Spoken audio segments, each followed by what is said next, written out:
Hello and welcome to another episode of Between the Studs. Today we have another awesome theme that we want to break down for you guys. And I've been wanting to do for a while, but then my friend Gus here had the perfect opportunity, and he has, I think you have all of the first wave. I do have all the first wave. Yes, all the first wave, and a lot of the other waves we'll probably talk about a little bit at the end of the video.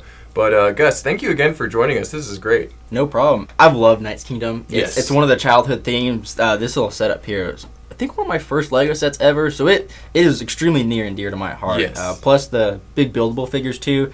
Love playing with those as a kid. So now at this point, when I have a little bit more money as an adult, I can kind of get them all. Hey, always a pleasure to show them off. Exactly. For a lot of older, even adult fans of LEGO, even older toy collectors, the Transformers and those things were what they grew up with. This was kind of our generation of the Transformers. You know, this is the thing that you had as a kid. These are the coolest sets back in 2004. I think was the right? Yeah. And they were just the peak of LEGO's ingenuity at the time. I know a lot of Castle fans, especially older Castle fans, give these guys a bit of a bad rap because they were so radically different. They kind of shun it. Yeah. Some people say this is a bad theme. I disagree with that. Yeah, I would as well. I think this was really the first time at Castle theme you see actually well drawn out story connected to the sets too.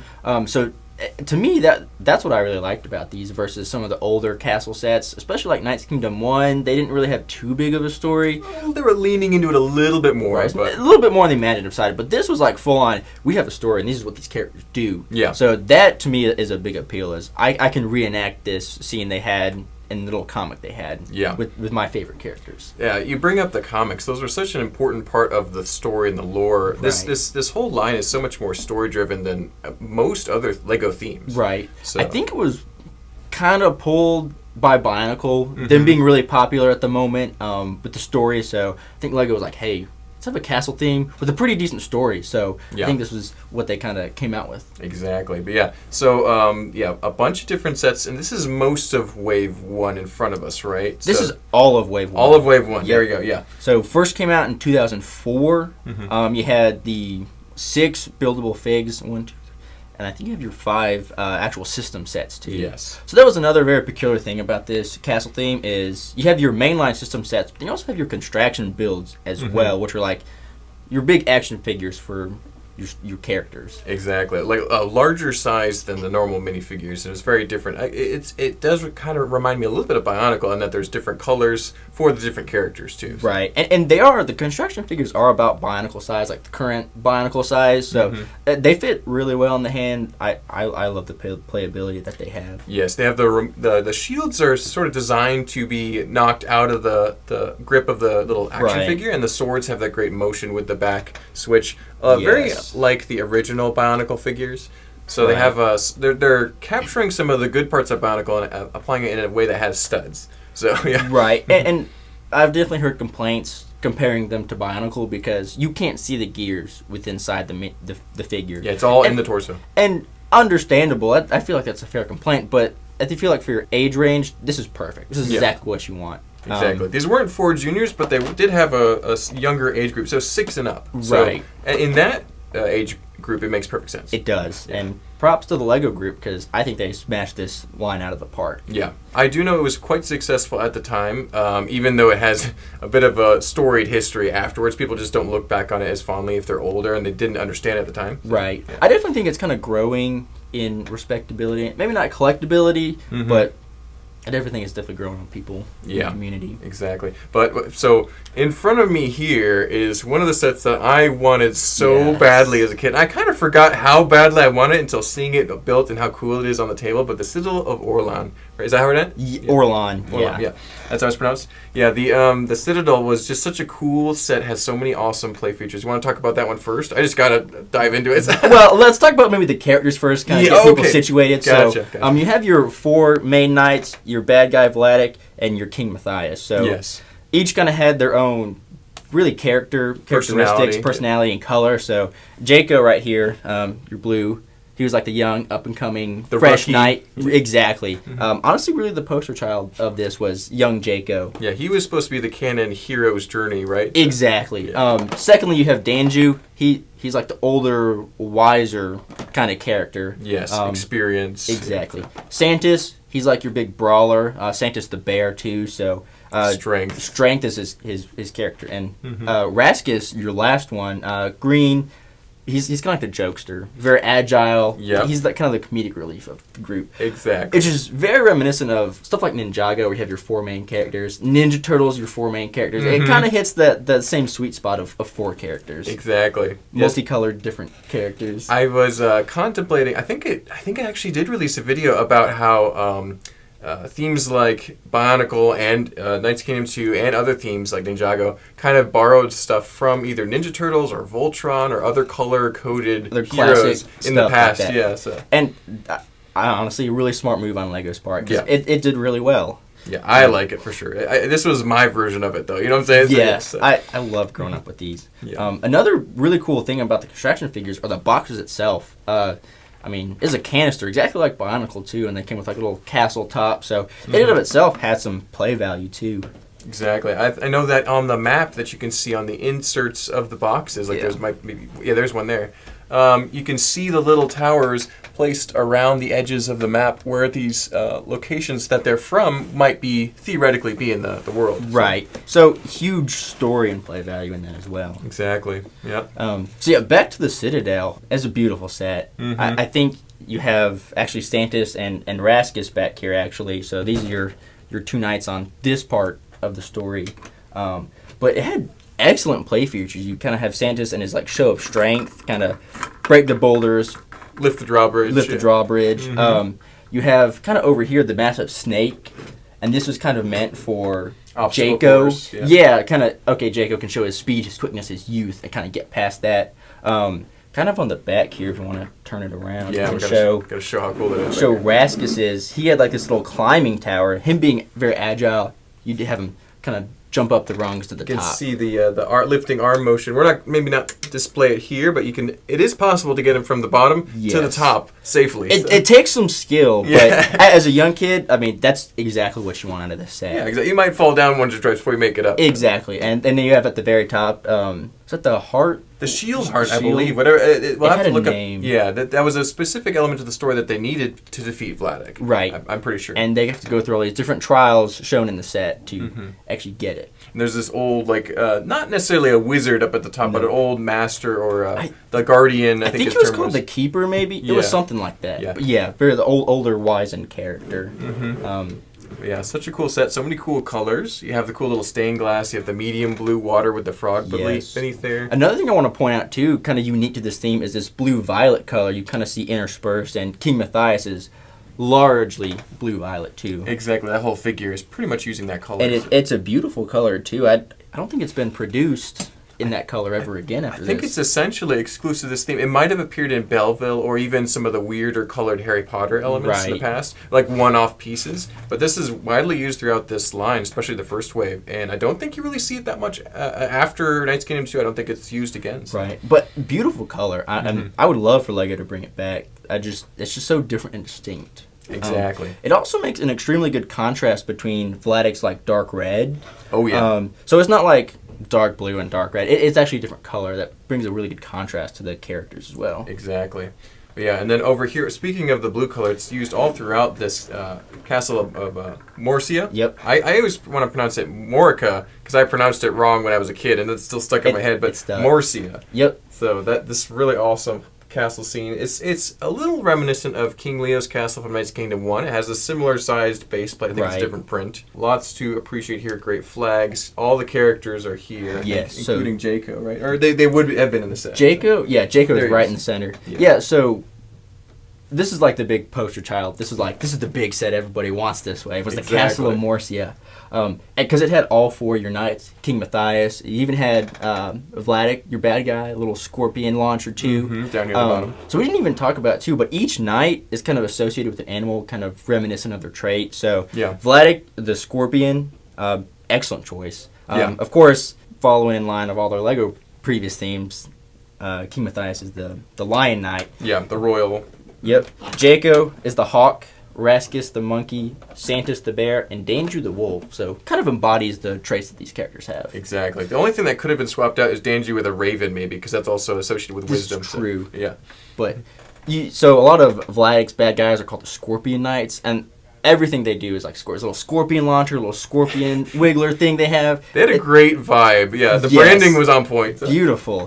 But yeah, excellent set here too. They even had a massive play feature where, if Vladic took over the castle, you can swap everything out for this dark red, and now all of a sudden... Turn the gate around, I think. Yep. Too, yeah. You kind of pop it off. There's a tile attached to it. There you go. But now all of a sudden, it's Vladic's castle. Yeah. He's taken over. Exactly. Take the flag down, you're good. I think they might have had did they have a scorpion flag in the later sets? They did have in the later flag. The playability of this set is fantastic. Just about all of these are pretty modular, so they can be swapped around. You can move the front tower to the back. Or vice versa, too. So the playability and the imagination on this set is fantastic. Especially different skeletons in the closet and stuff like that. Especially with the base plate, too. The reusability of that is outstanding for Castle 2.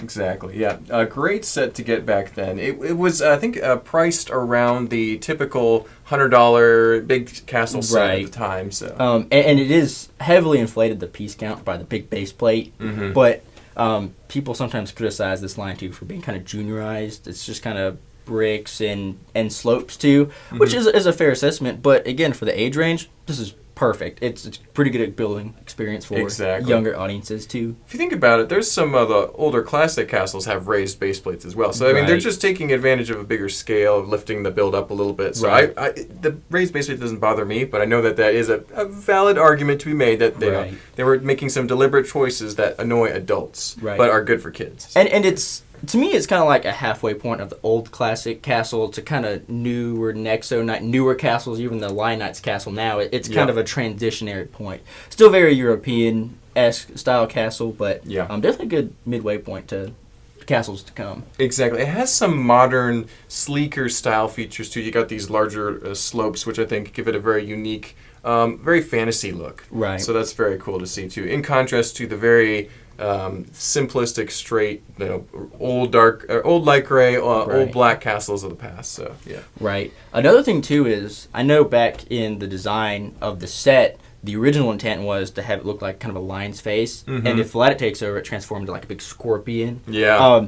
So that kind of got canned pretty quickly, just kind of because of the age range and the difficulty of doing that. Right. But you kind of see that it can transform into kind of Vladic's castle with all this dark red. Which they handle extremely well. Yeah, they don't. A lot of other castles don't even have enough color incorporated into the castle to really make that visual difference. But they actually did it with moving parts and changeable positions on things. Right, and this was also a big departure in the fact that this is now kind of two very different factions kind of warring against each other. Kind of in the past, you had Cedric the Bull and the Lion Knights in Knights Kingdom 1. Yeah, they battle, but this is... really full-on intent. This is a total takeover of the bad guys. Especially for the classic Knight fans, or classic Castle fans. I mean, this was way new for them at the time, too. Exactly, yeah. But great for young kids, and exactly what it was intended for. Now, what sets of these did you have as a kid? I had Jayco and Danju, the buildable figs, and I had... this little Vladics Encounter set, which I have a sealed copy of. I have like 3 used copies. I love this set so much. It's a great set. It's an excellent set, too. It gives you exactly what you need to have a little adventure, too. But yes, this is one of my favorite sets. Probably of all time, honestly. That is a cool one. But yeah. So you were lacking some of the larger sets in the line as a kid, then? I was. Okay. And I think it's just because I was kind of young at the time when these were coming out, so... it was just kind of birthday gifts. Yeah. What you could get is what you could get back then, right? Exactly. As a kid, you didn't have that much allowance money or whatever. So yeah. Yeah. So part of the story too is that Vladic was one of King Matthias's knights who said, "Hey, I want all this power." Kind of go that route. So he took the people all the Scorpion Knights now. That hey, I also want to join Vladic. Exactly. And then from there he takes over the castle, which gives you this great feature too. And then Matthias sends your 4 knights to actually get the heart of Orlan, I think is what it's called. Yep. And so all the actual built sets are kind of geared towards this encounter. The journey, right? Yeah. Right. So you have them actually getting the heart of Orlan. You have the border ambush right here, which is another excellent set too. I actually use the soccer little kickstand thing they have. Exactly. So they actually have saying is kick the boulder. Beautiful set design. You have this little classic little bridge with the spears. Yeah, excellent set too, and even too, they were big on the rebuildability of these sets, alternate models, was huge for Knights Kingdom 2 as well. Absolutely. I think just about every set had a different variation, something you could do too. So the playability was huge on these things. Yeah. Kind of see pretty much everything that you can do with the set on the back as well. I know that as a kid, this was a set that Steven got, my brother, and he had fun at knocking that Scorpion Knight. I think they actually called them Shadow Knights too. Yeah, Shadow Knights. Shadow Knights. Gotcha. Yes, he would knock them off, and then you could pull the trapdoor and drop them all into the scorpions or spiders that was beneath there. So he had so much fun that he played that over and over and over again. More than like a video game. It was amazing. So very exciting to get. And a lot of these sets too had this big flap on the front too, and it showed you a massive map of the knight's kind of journey as well. So I mean, you're sitting there in the store, you're looking at it, you're like, whoa! it is.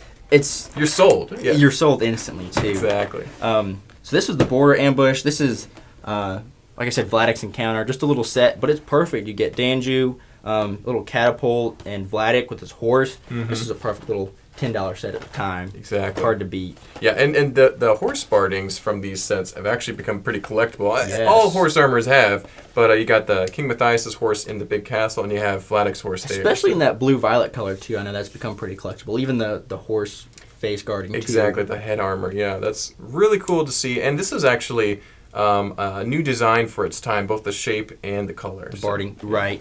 Beautiful. Yeah. And then kind of the last step in their adventure of this Wave 1 was the tournament. So, excellent set too again. Got the flap, you can kind of see everything. But the story behind this is that Jayco, being the young, upcoming knight, actually, in a joust, beat Vladic. Yeah. So that's kind of the end of the story with Vladic of this wave, but you can actually, the set had a lot of play features. You could slam the horse into each other and actually joust with the Lego set too. Exactly. They weren't actual horses. Instead, you had a moving vehicle as the wheels to get that play feature going. So yeah. It's an excellent set too. Another part we kind of didn't mention either was the first wave had these game cards included as well. They didn't really take off, sadly. Yeah, there they are right there. Yeah. There 3 or 6 came in each set too.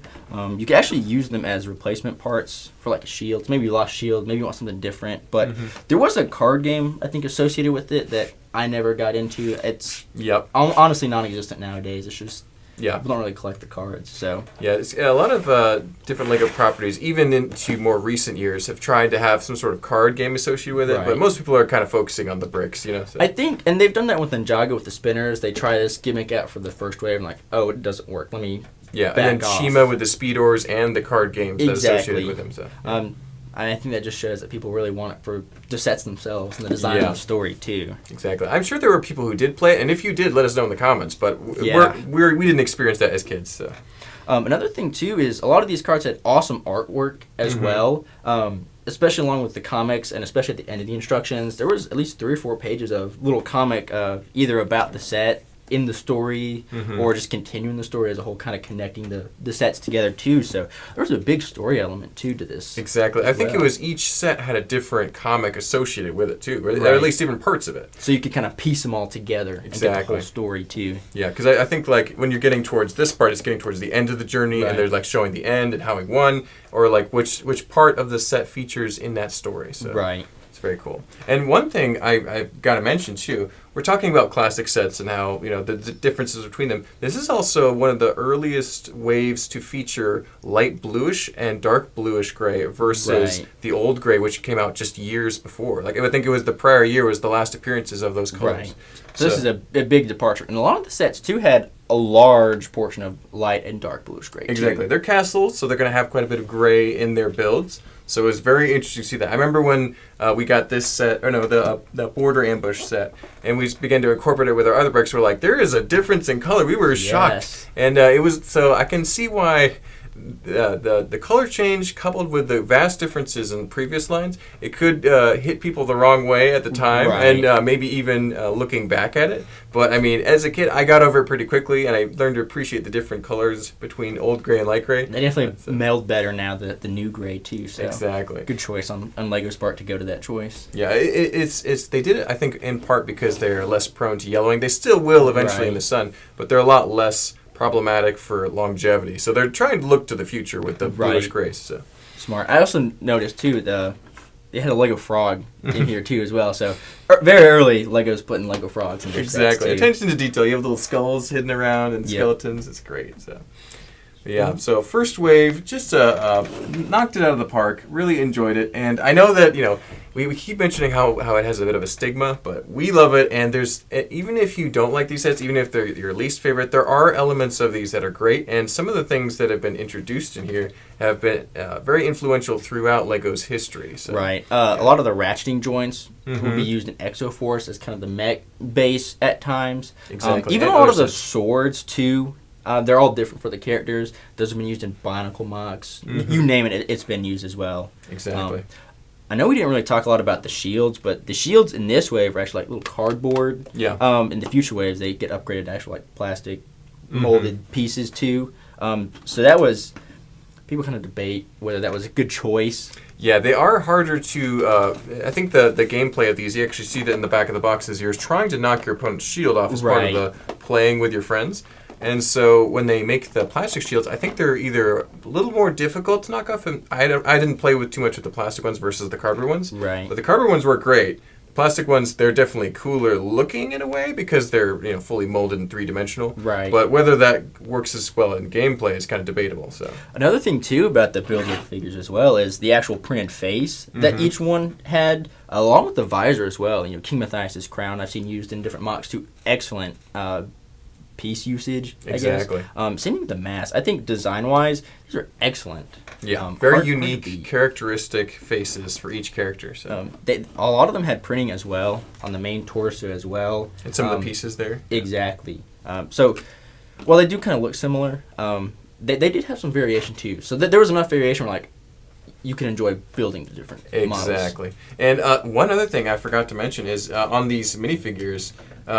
Before this, the Lego minifigures all had just a solid black eye, no pupil in there, and so this one they actually started putting a little white pupil on the print for the figures, and this is again an early adopter of that, and now that's all that they have. Standard. They don't have the dot eyes. They actually stopped using them even in the modulars, which was the last stronghold of the classic smiley face. Right. But this one they started using much more detailed face printing, which I'm very grateful for now because we have all these different character faces in modern minifigures. So this was like the beginning steps of getting away from just the dot, eye. So a new modern standard. Exactly. And even speaking on the minifigure itself, it's very reminiscent of the buildable figure too. But you have really this new sword mold. It's excellent. Came in a bunch of different colors. Each knight had their specific color. Yeah, Raskus had yellow. Danju had like this muted bronze. Exactly. Jayco had this like kind of bright gold, light, warm gold. Yeah. And then Sandus had this metallic blue. Each of them also came with their own printed shield with their animal on it too, very colorful. And a new octagonal shield design. I think that the knights here all have a unique shaped shield, but in the minifigure they didn't go for four different molds. All uniform size, They also came with this very cool armor as well. Each had their own printing too to kind of differentiate too, along with the color.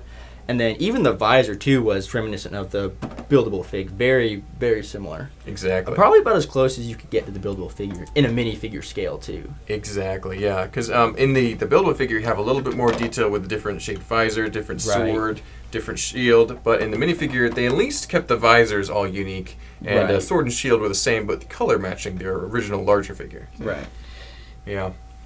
Fantastic. All right. Well, so I think that thoroughly covers the first wave. Let's talk quickly about the chess set and the game, too, because those are the media associated with this theme is very important. So, the board game. This just gives a smile on my face. Yes. This is great. Move some of this out of the way. An actual playable board game. So you get each of the 4 knights and Vladic as well. So, the exact minifigure you were talking about, you get it. I've played it before, especially when I was young. My dad bought a bunch of them. I actually got to play it as a kid too. That is great. Game design now, it's definitely meant geared towards kids, but really you want to just collect each piece of their armor, and then you got to defeat Vladic. So it's pretty relies heavily on the story too, defeating Vladic. So you kind of pick your knight, move around the board, collect your pieces. It's still an excellent game. I love the artwork too. Yeah, that's actually kind of a taste of what you saw in the comic books. Was it looked very much like these very high detail drawn pieces. So. And really exactly what the buildable figure looked like too. You're like, that's Jayco, that's his armor style too, so very reminiscent as well. Exactly. Even on the back too, you kind of see more of it. They had these minifigure stand supports. I think we're only seeing in this set. Honestly, again, they don't really look like Lego too. So, but they did come in this official Lego product. That's pretty cool, and yeah, a lot of unique cards and game pieces and all that stuff associated with. So that's really cool. You can tell they really put a lot of time and effort into the art and like the character design too, because it really shows through on times like this and on the cards too. Yeah, all the trading cards, which neither of us really got to experience to the fullest, they all have different art pieces for each card. So even if you don't play the game, you have a little unique art piece featuring a character that you might like. So. And they were pretty much themed to, like, if I bought Jayco, I'd have Jayco type cards kind of associated with them. Same thing with the sets too. You kind of have cards geared toward that. Exactly. Yep. And then we have the chess set. It's a chess set. Exactly, and it has a really nice carrying case too. Yes. I think that later we saw this with both Vikings and the 2007 Castle Fantasy era. So. Yeah. Really just getting a massive amount of Shadow Knights, Good Knights. You even have King Matthias and Jayco up there. Excellent game board too. Really unique to the chess sets as well. Yeah, it's a white baseplate with glued pieces on it, I believe, right? Yeah. So, really cool. Yeah, some chrome little lightsaber handle for like a scepter, and a chrome antenna there too for another scepter. Even chrome on the helmet of the king, and the king for the Shadow Knights too. Interestingly, Vladic is used as, I think he's the bishop figure. Yeah, the bishop, and then you also have Jayco used as the bishop figure as well. So. But yeah, pretty awesome, and it's great for having if you want to have kind of like a battle associated with the castle or the Citadel, you can just get one of these, load them all up, and you have a great time. I remember people would buy these kind of to army build too. Yeah, because when they first came out, they weren't extremely expensive, but they encountered all those minifigures too. Same thing like the Viking. You want a bunch of Vikings? Get the chess set. You have so many Vikings. Exactly. So. I never got this one, but I did get the Viking one later, and that was great. I had a Vikings just raiding my villages. It was awesome. So, but yeah. Well, that is pretty much the complete first wave. Do we want to talk about a little bit about the second wave next? Bring those on the table here? Bring them out next. Let's go ahead and do that.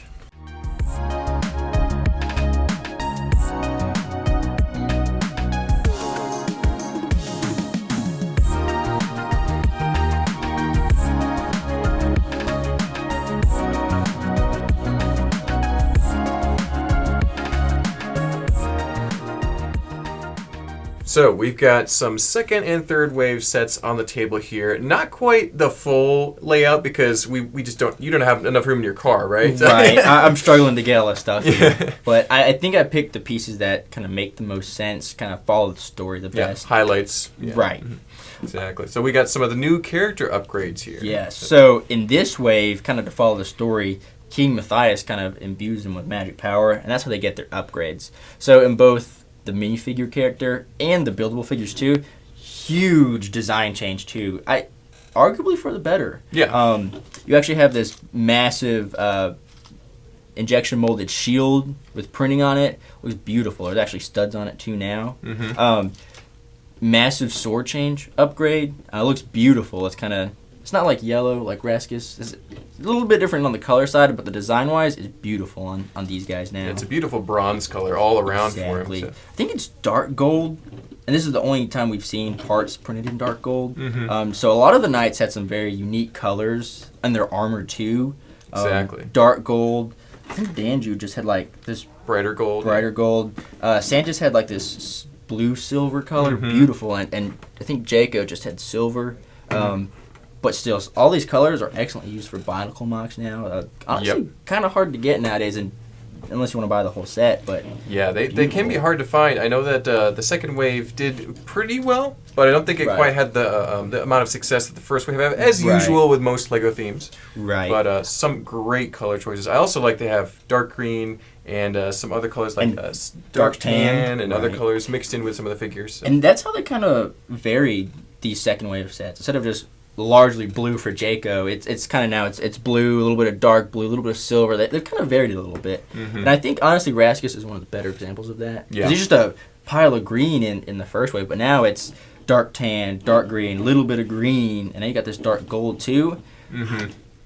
it's hard to beat. This guy is beautiful. Yeah, much more textured and varied in the color choices. Right, so. and you still have the beautiful printed face, and now you have printing on the face mask as well. Mm-hmm. So a huge upgrade in my opinion. Absolutely. And so, yeah, the minifigures also show quite a bit of difference, too. They have some, for example, we have the Jayco here. I think we also have the Danju up here in the cage. The cage here. They have some, in this case, of Jayco's dark blue, and you have some, I think this is just a standard color purple Danju here. But he does have the new printing on the torso as well. Right. So all the knights got a facelift on their torso armor. I broke it. Upgraded. It'll be okay. And then you also got an upgrade on the shield as well. So instead of that octagonal shield, you now have a more triangular looking shield. Yeah. And an updated print as well too. So kind of see Jayco's here.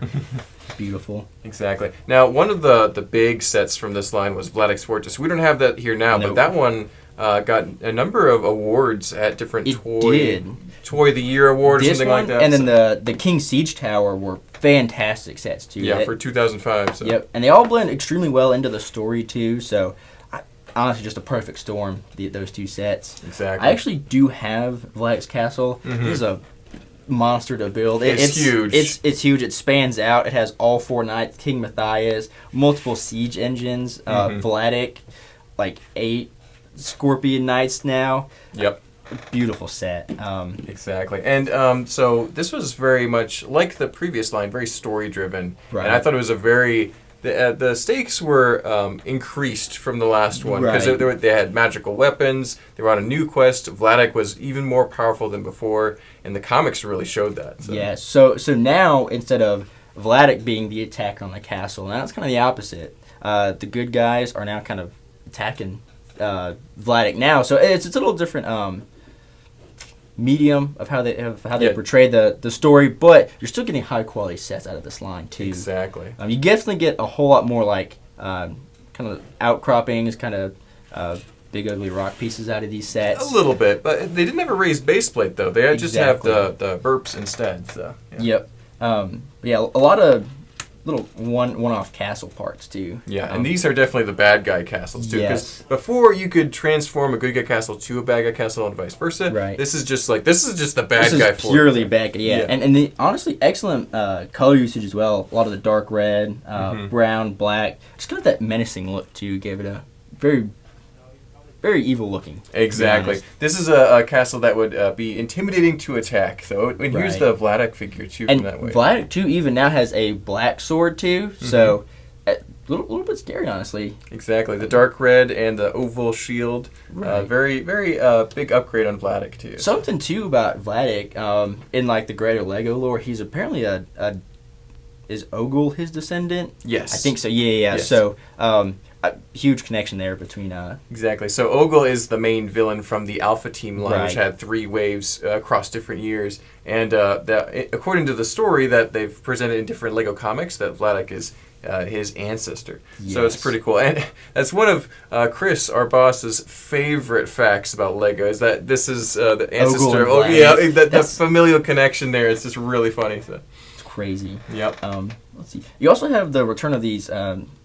kind of plastic banner flags. Yeah. So now you have scorpion ones, and they look beautiful. Kind of tattered on the edges too. Exactly. Really look battle worn and torn. And you could use these if you wanted to retrofit your Castle Morcia and to make that more Vladic looking. If you want to switch out those lion flags for these, so now you have some more options on the table. So. Yep. And this set right here, called Scorpion Cave. Aside from Vladic's Castle, was another excellent set to really showcases the bad guys. But really, you just have Jayco and his little catapult horse. But honestly, the little scorpion dude out of this is fantastic for the playability.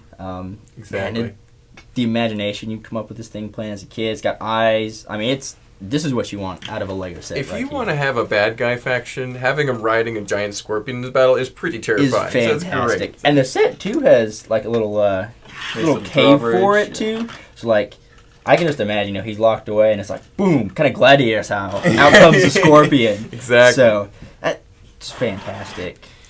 Beautiful set. And then I think that in the Vladic's Fortress, there was the main point of what they were trying to do was to stop Vladic, and I think that his power source was a giant Vladic-style mask. Yeah. Like this piece here. This is the mask that would kind of be displayed up on Vladic's Fortress. Mm-hmm. I think in the story, too, he had to, complete it. So he's missing that one piece, too, and I think Jayco actually stopped him in the story, I think he was reaching back to strike at Vladic, and he broke it from behind. Yeah, so that was super cool. Very iconic picture. I think I could maybe find it online and put it up online in the edit. So.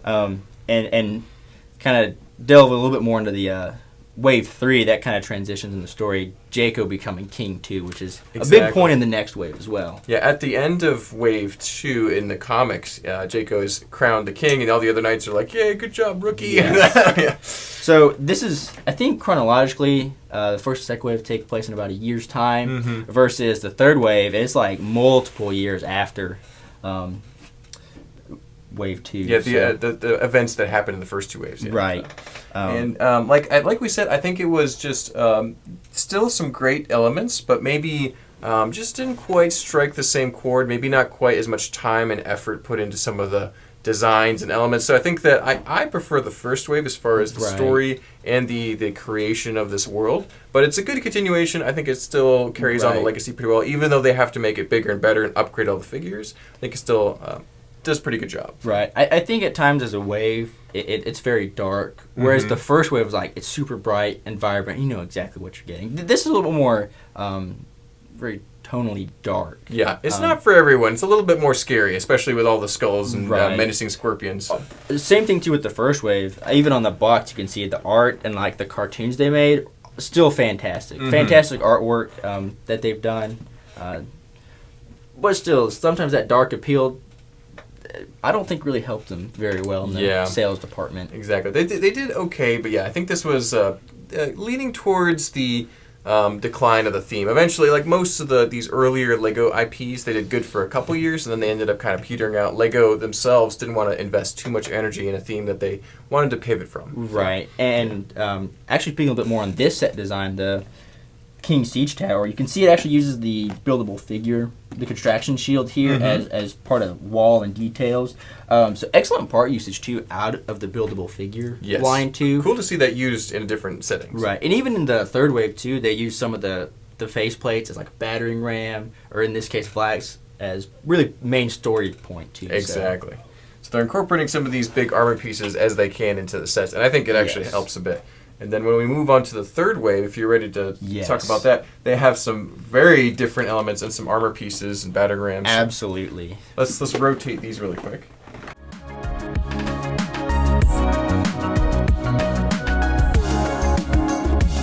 Fantastic. All right. So the third wave of Knights Came 2, which sounds weird when I say it, but it was definitely the most bombastic. It has some very wild piece usage, different colors, and the story has progressed quite a bit. Yeah, so again, it's way far in the future from the first two waves. Jayco is actually now king.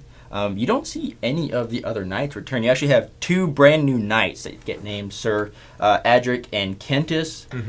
And just like the other knights, too, they have their own distinct color. They also have their own distinct kind of animal associated with them, too, on their shield, too.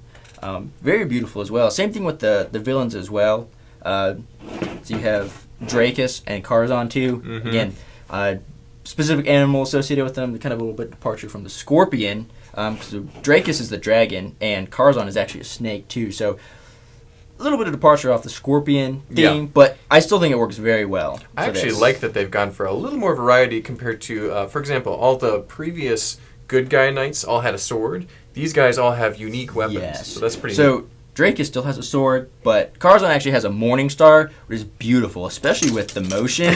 I mean, it's crazy. Adric has a battle axe now, and Kentis has a mace too. So honestly, I think this wave of the construction figures are some of the best examples of what Lego can do. Yeah, I think that if they were kind of prioritizing their developmental focus, I think it was probably into these buildable figures. Right? And it really shows, too. You have new armor pieces, now differentiated between good and bad guys. The bad guys have a lot of spikes, very darkly colored, versus the good guys, they're kind of gunmetal, too, which is a very interesting color to see, too. Yeah, much more refined, a little bit less battle damage, too. Right. Also, you have on the shin pads, too, the same difference. good guys, very armor, very nice and neat, versus the bad guys, kind of spiky, very dangerous looking too. So, also the colors as well. Carzon has this like sand blue to him too. Sand blue is excellent color. Same as the Carzon, like this. I think it's dark orange, maybe. Yes. Not or kind of like a bright light orange. Right. Yeah. And the very unique colors again, and great mix of both the metallic and the golds, and I see some speckled black copper. Yes. So that was kind of a newer color back then as well. So. Yes. And they still have the same functions too, that they can move their arms up and down. They still have that same excellent shield design. Adric being the bull. I mean, that's beautiful.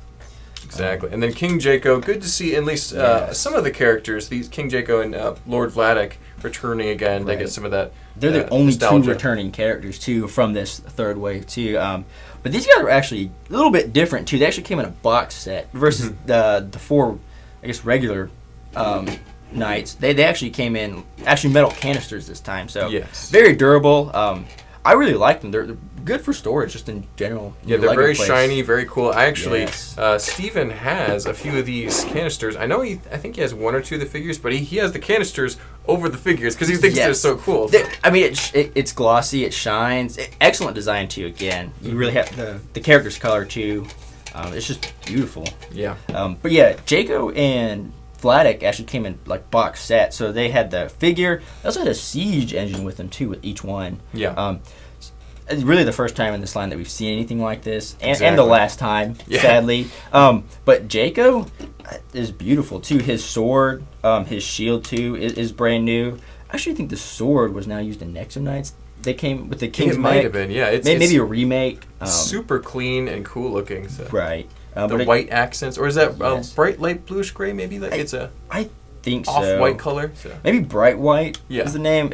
It's not used very regularly, but still with a beautiful face print and everything in the original crown from King Matthias. So very cool. Keeps going.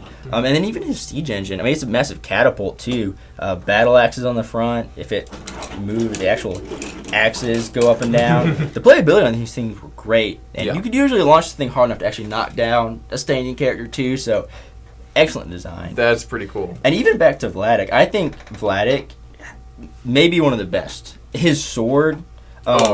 Is beautiful. The little over the finger guard, beautiful. That dark red. Exactly. Fantastic. And I think that's essentially the same design as his earlier sword, but it seems to be added and morphed to look more evil. Yeah. So, super cool. He also had, him and Jayco both had these capes. Kind of first seen in King Matthias in the first 2 waves. But Vladic's is like tattered, very battle torn, versus Jayco's is very clean and crisp.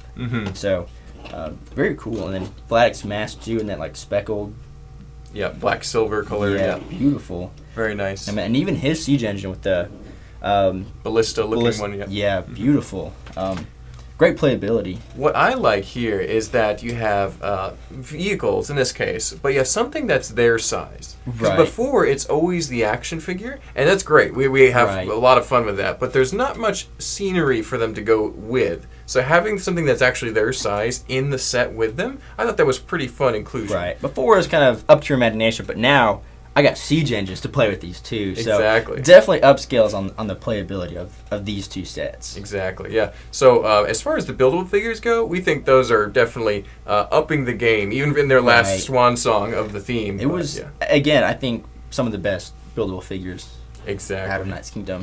But in contrast, I think the sets might have taken a little bit of a turn into the less attention paid to them, I think.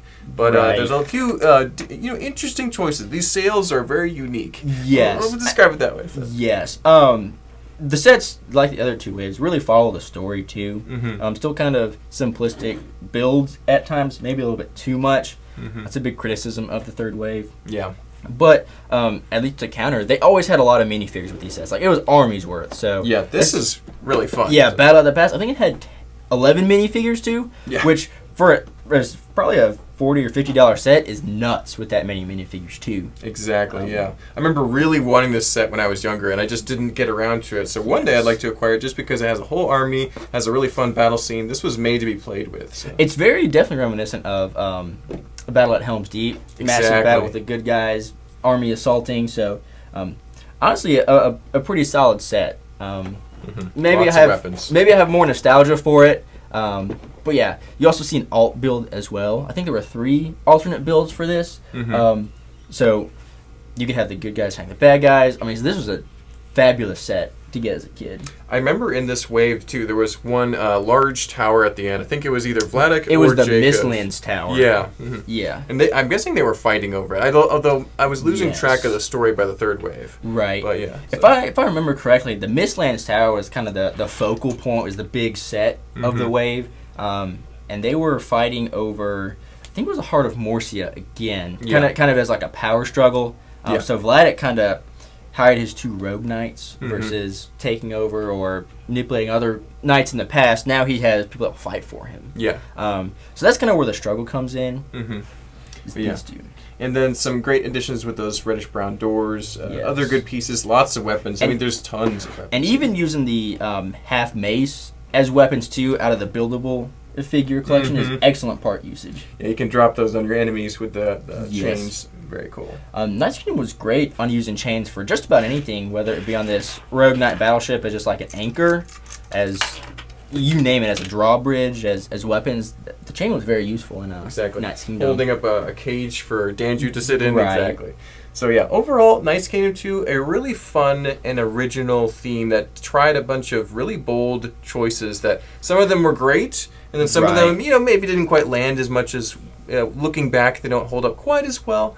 But just really enjoyable. And it was really fun to grow up in this experimental period of LEGO. LEGO tends to kind of play it safe a little bit nowadays. Right. And so this is really exciting to see their wild, not teenage years, but, it's that vibe. So, right. Yeah. And especially compared to the second wave, this third wave has a very much darker tone to it. I mean, Vlad terrifying. Is very dark, very scary in this wave, too. Same thing with his Rogue Knights, too. So I think kind of that vibe that the third wave gave off, honestly, really didn't help sales again. But I very much appreciate that they're trying something new instead of just nice and happy every single wave. Exactly. So. Not everything is green and rosy. Sometimes there's a big battle and it's evil enemies to fight. Yeah, this is definitely a bit much when it comes to like how scary some of these vehicles can look. I mean, dragon wings as the sails of a ship.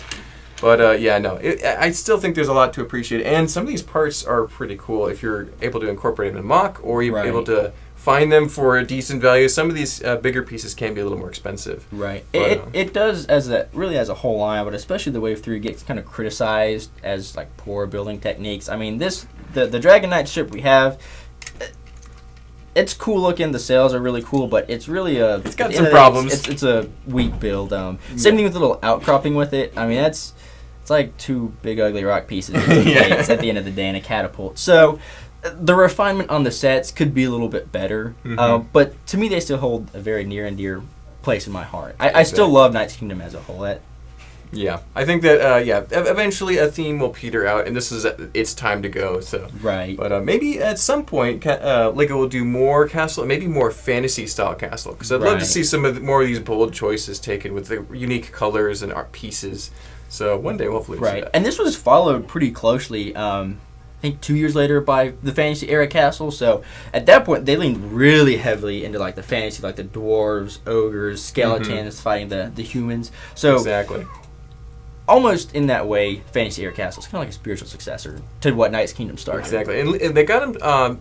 I think that the Fantasy Era sets definitely toned down a lot of these really big, bold choices from the Knights Kingdom 2, but they really absorbed a lot of the good stuff, which is some of those interesting fantasy elements, story-driven. There was definitely a story with the wizard and the skeletons. Right. So it's good to see some of that translate over, and then some of that, they also learned some things from this line as well. Right. It's kind of seeing LEGO progress with both their story and their sets, too. Better parts at that time, so they can really make better sets. Yeah, less burps, less raised base plates. They learned that they kind of want to focus on more intricate design. So really, great stuff. And cool to take a little snapshot of this development in the LEGO Castle line and share this conversation with another expert of the theme. So thank you, Gus. This has been awesome. And we'll have to do more themes later when we get around to it. But thanks again. And appreciate your time. No problem. Appreciate it. All right, let's close this out. And thank you guys so much for watching. Don't forget to like, comment, and subscribe. We'll have so many more videos coming out soon. Take care. Bye.